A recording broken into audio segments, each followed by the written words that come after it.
कौन से रस में कौन सी वृत्ति का प्रयोग करना चाहिए।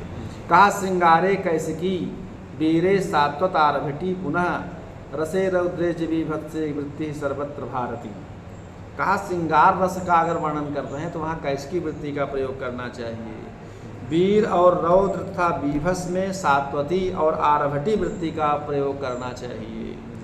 और परंतु लेकिन भारतीय वृत्ति सभी रसों में उपयुक्त होती है। सभी रसों के वर्णन में भारतीय वृत्ति का ही प्रयोग करना चाहिए। समझ रहे हो ना। चतस्रो वृत्तयो हेता सौनाटस्य मातृका शिवनायिकादि व्यापार विशेषा नाटकादिषु। समझ रहे हो ना। तो कहा कि ये चार वृत्तियां संपूर्ण नाट्य की मातृका माने आधारभूत है। ये जो चार वृत्तियां हैं संपूर्ण नाट्य की मातृका मतलब आधारभूत हैं।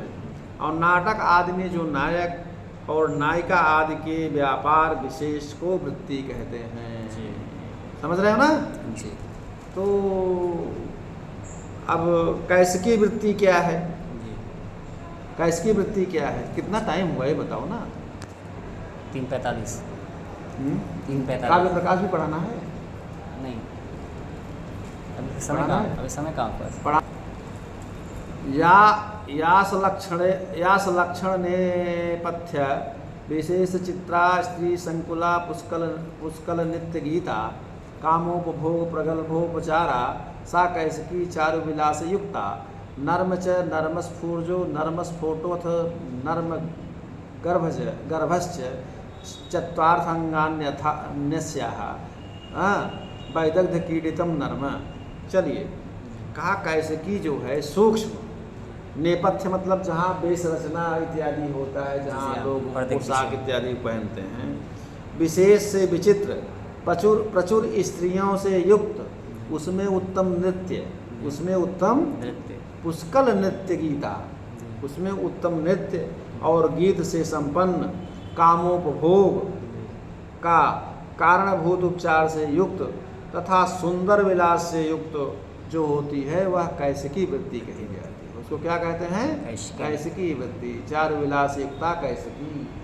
हाँ कैसकी के अंग कौन कौन हैं। नर्म च नर्मस्फूर्जो नर्मस्फोटोथ नर्म गर्भश्च चत्वार्थान्यस्याः। कहा नर्म नर्मस्फूर्ज नर्मस्फोट नर्मगर्भ इस प्रकार के कैसकी वृत्ति के चार अंग होते हैं। कहा नर्म किसको कहते हैं। वैदग्ध क्रीडितम नर्म निपुणता से युक्त क्रीड़ा को, निपुणता से युक्त जो क्रीड़ा की जाती है उसको क्या कहते हैं नर्म। उसको क्या कहते हैं नर्म। अब कहा कि इष्ट जनावर्जन कृत चापी त्रिविधम मतम। कहा अभीष्ट जन के मन को बस में करने वाली है जी। और उसके भी तीन भेद होते हैं। कहा हास्य विहित श्रृंगार हास्य विहित भय हास्य विहित। समझ रहे हो ना जी। विहितम शुद्धा हास्येन सश्रृंगार भयेन च। तो ये क्या नाम से केवल हास्य भयन विहितम यथा रत्नावल्याम केवल हास्य विहित नर्म जैसे मतलब उसके नर्म के भी तीन भेद होते हैं जी। कौन कौन। हास्य विहित श्रृंगार हास्य विहित भय हास्य विहित। ये क्या नाम से तीन होते हैं। तो देखिए अच्छा नर्मस्फूर्ज सुखारंभो भयांतो नवसंगम जी। अच्छा कहा कि देखिए नर्मस्फूर्जा सुखारंभो यही है ना जी।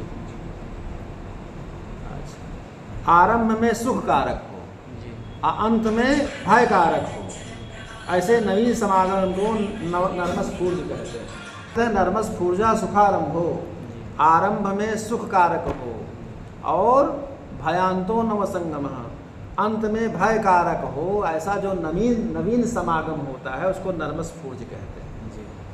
नर्म और नर्मस्फूर्ज का अंतर पूछा जाएगा तो फिर बड़े बड़े गच्चा खा जाएंगे।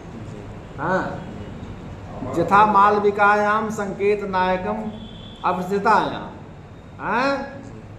क्या कह रहा है? संकेत नायक उदयन के पास अभिसार करने पर नायक जैसे वो है ना, विशिज सुंदरी संगम साध्व समननु चिराग प्रभृति प्रणोन्मुखे परिग्रहाण गते सहकारताम त्वमति मुक्तलता चरितम मयि।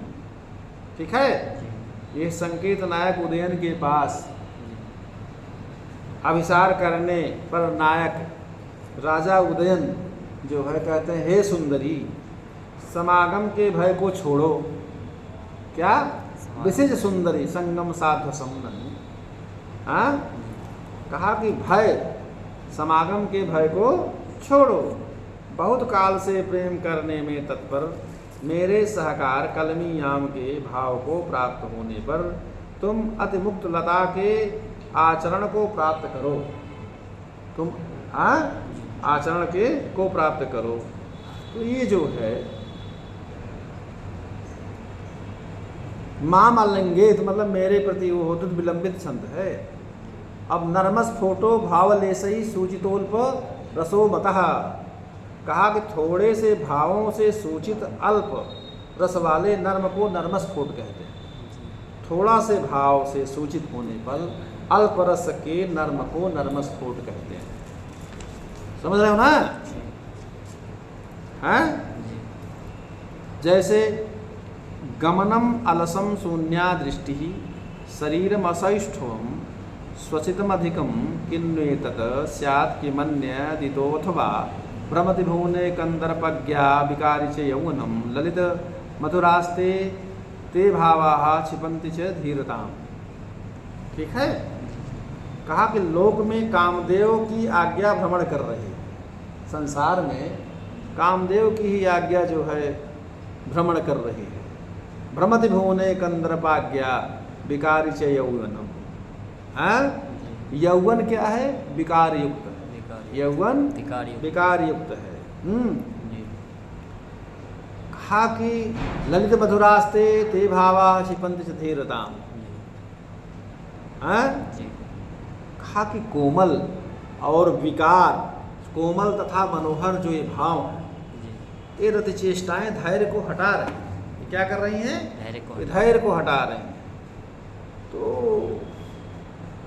अब कहा कि नर्म गर्भो व्यहृतिर्नेतु प्रच्छन्न वर्तिनः। कहा नर्म गर्भ किसे कहते हैं? नर्म, नर्मस फोट, नर्म गर्भ।